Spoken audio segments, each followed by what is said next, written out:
We have reached the final edition of 30 Days of Star Wars here on the Middle Seats podcast, the best seat in the house for all things movies and entertainment. I'm Andrew Auger, once again joined by Jake Hensler and Nate Lungarini. We are moving from the original trilogy to the sequel trilogy. Today we're talking about 2015's Star Wars. I don't know if it's technically called Episode 7. I don't think it is. I think it's just Star Wars: The Force Awakens, right? They don't do the numbers anymore. Not officially, but I don't know, but it's still the seventh entry of the series. It takes less time to say 7. We still call it Episode 7, basically. It was released in 2015, as I said, 10 years after Star Wars Episode 3, Revenge of the Sith, so that's a big gap there. Not quite as big a gap as in between Return of the Jedi and The Phantom Menace, but still pretty decent-sized gap, and it's 30 years, a little 30-plus years, since the original trilogy ended, the last time we saw characters like Luke, Leia, and Han Solo out on their adventures. So guys, just a little housekeeping up front. This will be the last recording, like I said, since we talked so in depth about The Last Jedi 2 years ago, and that was one of our best podcasts yet. You can listen to our original review to kind of get our thoughts on that. I don't think our opinions have changed too much, if I remember correctly. I don't think so. Nope. Yeah, we've matured over time, but I don't think our opinions have. Yeah. I think I've become more immature over time, but I don't know. Don't make me agree on Mike, but okay. So The Force Awakens is a whole different animal. J.J. Abrams directed it. Guys, I'm speaking from personal experience here, but I think you guys mimic this. The hype for this movie, this might have been the most hyped movie period I've ever experienced personally. Like, I wasn't alive for Phantom Menace's height of hype, but I was right in the thick of it for Force Awakens. Obviously very excited. I think the obvious comparisons are Avengers Endgame and Infinity War, but like those were very fan driven for obvious reasons. You needed to watch 20 some movies before to get them. This was like universal hype. Like moms were excited for this. Little sisters who had never seen a Star Wars movie were good with this. All methods of people, old, young, high, low, like this was universal hype. Yep. Low people? Who are low people, Nate? You could say short. I meant low character, but he's talking about poor whatever people. you want to call it. I'm kidding. He's talking about the people that go to the $5 We just made Nate a villain. Oh my goodness, you guys were so nice to me throughout this entire recording process, and now because we're close to Last Jedi, we're starting to crap on me a little bit. Well, that's not good. Welcome to every introduction I've had on a podcast. Words speak louder than actions, Nate. Nate, I'll forgive you, but it's going to take some time. Yeah, but even I think I've told this story before, but my dad's good friend like doesn't really care about movies like whatsoever, and he was like he caught like an 11 a.m. showing for Star Wars because he didn't really care to like go and like find the tickets. He just wanted to go and watch it and just see what it was about. And then I don't think he saw Last Jedi, but even he who does not see movies, he claims Force Awakens was the first movie he saw in theaters in 5 years. But like that's everybody went. My mom doesn't care about Star Wars. She went to see it with us. Like everybody went to see it. Jake and I had a very interesting experience on our opening night. Do you remember who we ran into? I finished my I rushed my Christianity final to go see that. And we ran into one of our professors in the theater, a very colorful guy who we won't say his name on mic. Gave it a 9.8 out of 10. He told me later, but yeah, him and his whole family there just out for the experience on a Thursday night. Yep. I think the comparisons to Infinity War and Endgame are apt, if a little different, because moving towards Infinity War, like you were talking about the backlog of movies, we had such a rush of momentum getting to that. This was a stagnant franchise being reborn. And obviously rebirth and awakenings is a huge theme of this movie. It's very much a mixture of older themes and new beginnings. And I think for the most part, it pulls it off pretty well. Yeah, I wouldn't argue. I watched it the other night, and not only does it hold up and it's very exciting, it's kind of like a rush almost. Like it's very go, go, go. I kind of forgot. I don't know why I forgot. I watched it a couple of years ago and a couple of years before that, but it's very rush. It's very go, go, go. There's a lot more action than I actually even remembered. Yeah, definitely. It's an exciting movie. It's a fast car. that you've been like dreaming about for a very long time, and you finally get in it, and it goes 0 to 60 in the 3 seconds that you want, and you're like, yes, it's great. Right. Yes. When am I ever going to drive this again? I'm not sure, but it's great in the moment. And that's where this movie really excelled. It absolutely fed into its own hype. And I don't think anybody was down on this movie walking out of the theaters. Now, maybe with like a little bit more cynical brains, or even just with more time to kind of dissect the movie, I think some people have gone a little bit down on it, but it's still a very solid movie, and I think it succeeds mostly on the backs of its new characters, who are all very entertaining across the board, I think. Yeah. Something interesting to note is that this is the first Star Wars movie that was released in the height of the internet kind of message boards and chats and Reddit and Twitter, social media age, basically. Because Revenge of the Sith, the internet was around, but we were still aiming thoughts to each other. Like, doesn't have the same impact as the quick response of Reddit and the theories and the backlogging. And I mean, we could write theses about the impact that has on blockbuster culture and everything. But I just think it's an interesting point, because you're right, Nate. With time, there were people that kind of found conflict with, especially the similarities to A New Hope, which are definitely present, but don't bother me too much. Because, like Nate was saying, the new characters are so strong, in my opinion. And the performers, they did a really good job casting all these people. Let's go down them really quickly. Daisy Ridley playing Rey. She's a scavenger on Jakku. She doesn't know who her parents are. Parallels to Luke, but not exactly Luke. Finn has parallels to Han Solo in the way that he is part of the fight, but not really. He's kind of non-committal towards it. He's a stormtrooper. He deserts, but he's just trying to run, basically.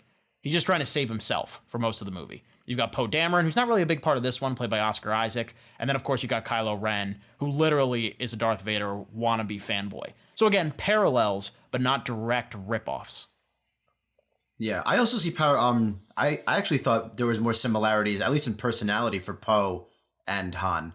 He's kind of the cool guy jacket. He's the pilot. He's the wisecracking tough guy. He'll mess you up. He's not afraid to get dirty. And it's also weird to think that there's a Han Solo ripoff character in a movie with Han Solo.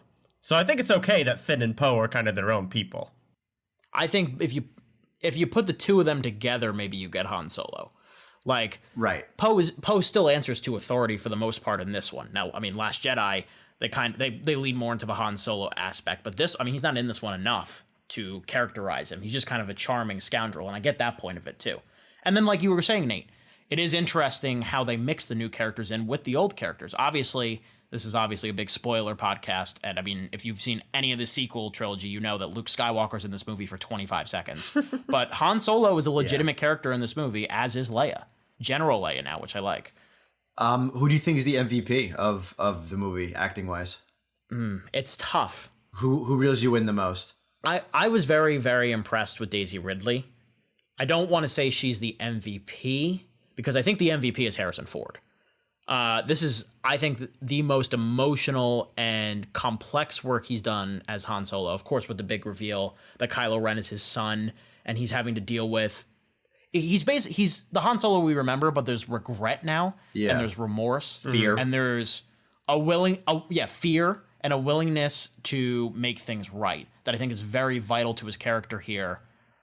And I mean, failure is a big theme that's gone throughout these sequel films before, and I think Han and Leia kind of feel a little bit of failure for how they let down Kylo Ren, or Ben, or whoever you want to call him. Yeah, I think my standout is Adam Driver as Kylo Ren, just because he's such a new kind of character that we have not seen in Star Wars before. Like, we've had whiny protagonists / antagonists with Anakin and Luke respectively, but he's a different kind of troubled, and his interactions with all of the other characters just make him very fascinating to watch. I really enjoyed his addition to the saga. I think it's very, very fresh, and it sticks with you. It's one of those new characters that everyone just caught on right away, as like, this is a new villain in the franchise and a different kind of villain to the franchise.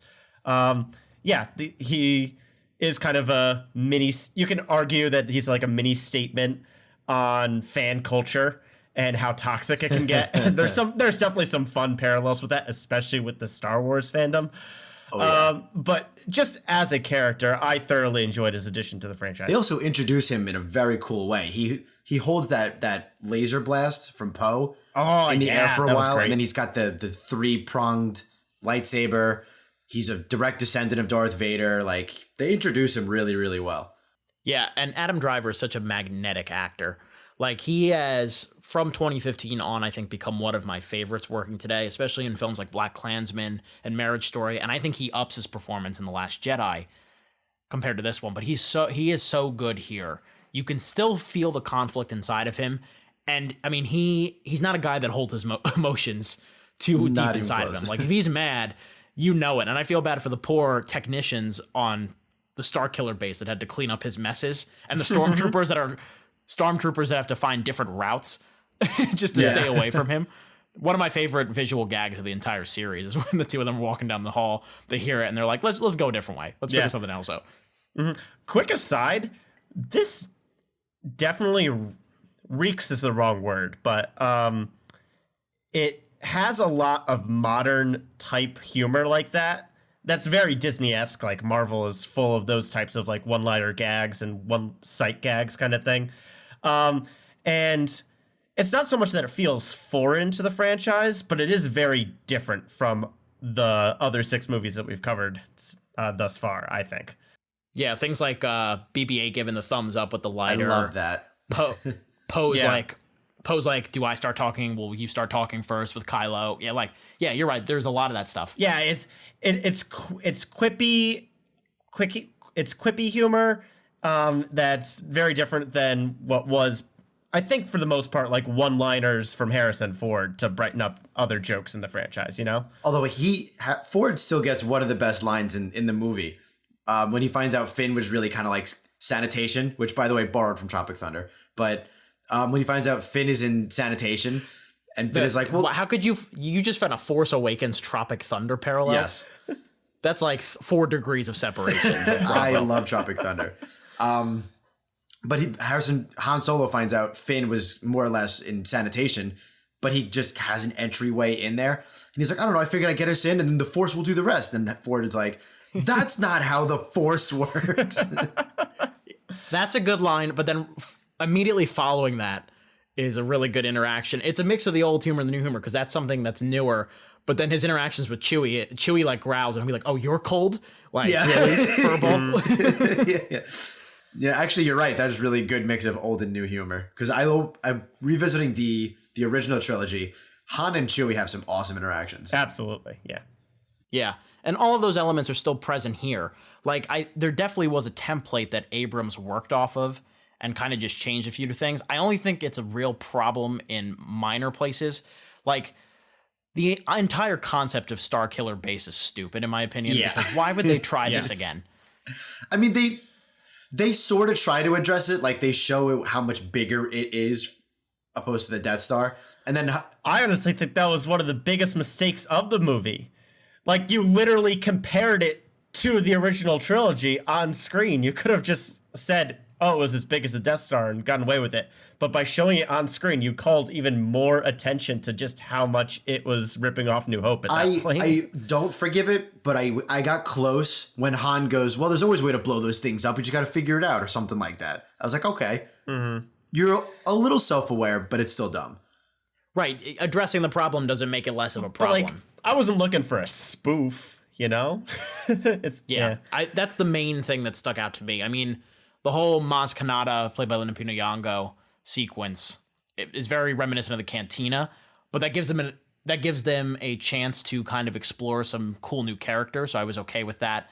And I said this about the original trilogy in our Return of the Jedi podcast, but what an easy watch this is. What is it? It's 2:15 and it feels like 45 minutes. Yeah. Like, it's so quick. I couldn't believe how fast it was for a two and change movie. Let's pivot back towards Rey here, I think, because there's a lot to unpack with this character that's kind of grounded in the film's big reveals. Like I said, it's called The Force Awakens for a reason, and I believe, obviously, the awakening is within Rey, her discovering her powers after all this time.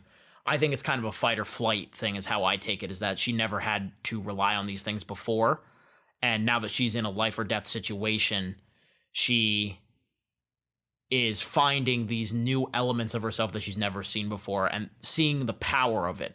So I was okay with her bevy of powers here. They're clearly raw, they're clearly untrained, but I like the utilization and I like the reveal that she was going to be the one to have these powers and not Finn, like a lot of the marketing was telling us that it might be. Like all the posters have Finn with a lightsaber, not her. Yeah, Rey is a very interesting character, and I'm very interested to revisit this recording after the Rise of Skywalker comes out, because I really want to just see her whole arc in context, in full, because I like her a lot, and she's a very likable character, but I think a valid criticism that's come out a lot since this movie has come out is that she's just so naturally good at everything she tries that it's almost a little uninteresting, because she's never in any real danger or conflict, it seems like, because she just always does the thing that she needs the Force to do instantaneously without any prior training or what's not.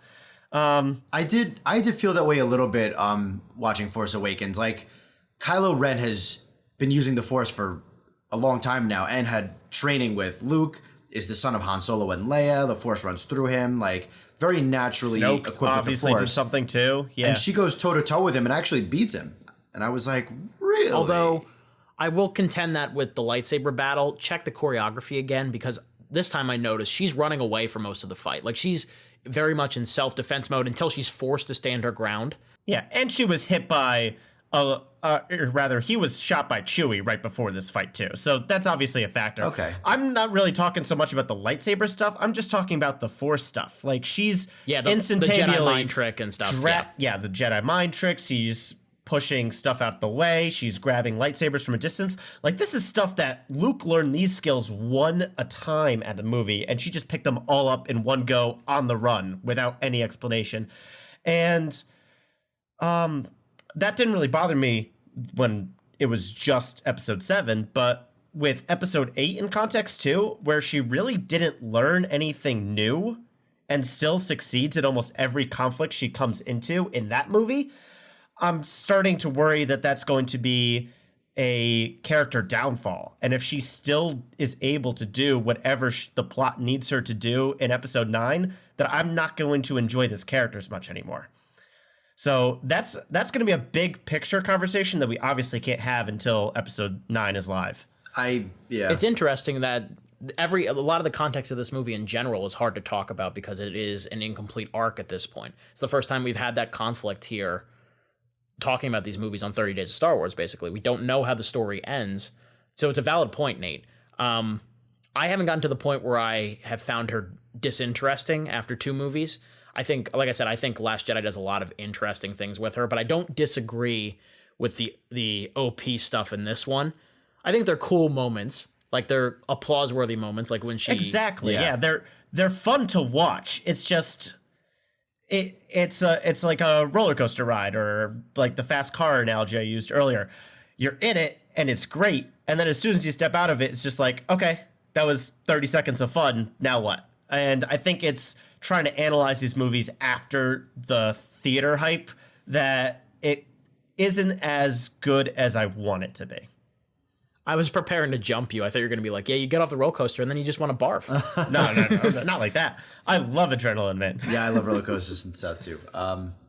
But there's another point I wanted to bring up to you guys, and I feel like a lot of people really, really dug into the final Han Solo Kylo Ren interaction. Do you think they're going to do any more with that in the final movie? Because it sounded like there was a path and something cryptic in there in their final conversation, and it wasn't addressed in Last Jedi. You know what I mean? I think it's more Kylo Ren speaking like emo speak. He's always talking about like darkness and light in that type of tone, and like his path as But a like they person. grab the saber together, and he like thanks him. You know what I mean? Like what is all that? If they don't address that in Rise of Skywalker, it feels a little weird. It doesn't to me, because Last Jedi is so much about killing Ben Solo and letting Kylo Ren live. Like, it's a big point of Luke being to Leia, like, listen, I tried to save him, but he's gone. So I feel like, again, Kylo's big trailer line in Last Jedi is let the past die. So I think they address a lot of that in 8, and hopefully in 9, it's thematically consistent. But yeah, I think the interesting thing about that scene that I noticed now the 5th or 6th time I've seen it, is the symbolism. Abrams does a really nice job directing it, because it looks like Kylo is going to kind of turn back into Ben and follow his father as the light strikes the bridge, and then darkness shades over it. And that's the moment where he finally turns. Like, that's just a beautiful visual symmetry thing that I enjoyed this time. Yeah, I think Finn is a cool character in concept, like a deserting stormtrooper who, in some cases, might feel a lot of conflicting emotions like Kylo Ren is feeling, just on the reverse. Like, he had a path to darkness and quickly veered to the light as soon as he could, kind of thing. They don't explore a lot of it in this movie, because he's kind of like our audience surrogate character, where he's just saying, what is this? What is that? The entire movie. And he's an incredibly likable actor. I just wish we had a little bit more character in him and then in the next movie. Yeah, I think his arc definitely spreads across the 2 films, in my opinion. It's another incompletion thing. What I do like that they do with him, and you kind of alluded to this, is, and they do this with Rey too, is recontextualizing what happened in the original trilogy for this new generation. Like, it's been so much time that has passed that people don't even know if Luke exists anymore. People don't even know if the Force is real. And I think that's an awesome idea to get us back into this universe and pull us in. Like, that scene where Han is talking to Finn and Rey on the bridge of the Millennium Falcon is basically like, it's true, all of it. I doubted it too. I thought it sounded ridiculous, but it is worth believing in and grasping onto. Yeah, no, I don't know if I would say I forgot about that, but I really appreciated that a second time around. I think it's a really cool detail. Like, that BB-8 that droid has a map to Luke Skywalker. Luke Skywalker, I thought he was a myth. Like, what just a cool little passing, but like really impactful detail for the story. And even on probably just a little bit before that, I love the just little bit of, not only is Rey a scavenger, but she's a scavenger of like old Imperial starships that have crashed into the desert, and she's like living in the shadow of like, what is that, an AT-AT, right? Yeah, she's living in an like, AT-AT. Those are the little details. Love or hate Star Wars, I love those little details. Even Phantom Menace, Attack of the Clones, I love details like that. I think they're so cool. Yeah, we actually haven't brought up the visuals of this movie at all yet, which obviously in the age of CGI, and even though there are a lot of practical effects in this movie as well, but in the digital age, we have access to create whole new worlds in a way that the original and even the prequels never had access to. So yeah, seeing the Empire's ships in the desert, that awesome 180 shot of the Millennium Falcon running away from that first TIE fighter. Yeah. Even Starkiller Base is really cool, is really well designed. Yeah, there's lots of great visuals that were made possible because of the age that this movie came out in, that stay true to Star Wars, but bring us a whole lot of new sights, and it's great. Right. It's the mixture of the physicality of being in location, I think, is a big part of it. Because, I mean, there's cool designs in Phantom Menace, Attack of the Clones, and Revenge of the Sith too, but they just all look so plastic because they shot everything inside of green padding. Like, they actually were out in the desert of Abu Dhabi, and they digitally backdropped it for things like the cruiser and the Millennium Falcon, which, by the way, what a great way to reintroduce us to the Millennium Falcon.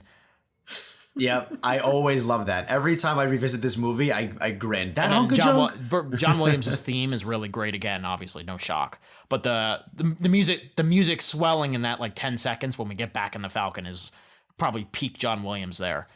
I really like Rey's theme too. And even the shot right before it, as they're running with the explosion right behind them, just great shots in this movie too. Like, the people who hate on it because it's quote unquote unoriginal, I see your gripe, but also broaden the horizon a little bit. There's so much good about this movie too. And I think we're all in agreement with that. Let's start to wrap this one up and rate Force Awakens on a seat scale. Definitely more agreement on this sequel film than the other one between the three of us by a lot. Yeah. Let's see where Nate lands on this. Yeah, I attribute this to a theme ride of some kind. It is effectively weaponized nostalgia, but that doesn't make it a bad movie. It definitely sells a lot of the new things that this franchise is trying to give us, characters especially, which are incredibly important. The script, if unoriginal, is still solid because it is A New Hope, Which is a good script. which we gave great reviews last time around. So even a redo of the movie just with more stuff isn't going to be a bad take. So I'm going to give this one a plush recliner, with the caveat that like big picture stuff matters if you're setting out to make a trilogy. So I'm hoping that my problems with episode 8 don't continue into episode 9 and taint this experience for me, if that makes sense. Like, there's lots of stuff that we didn't have time to bring up, like Snoke, Rey's parents, whole bunch of other things that we're told just don't matter in 8.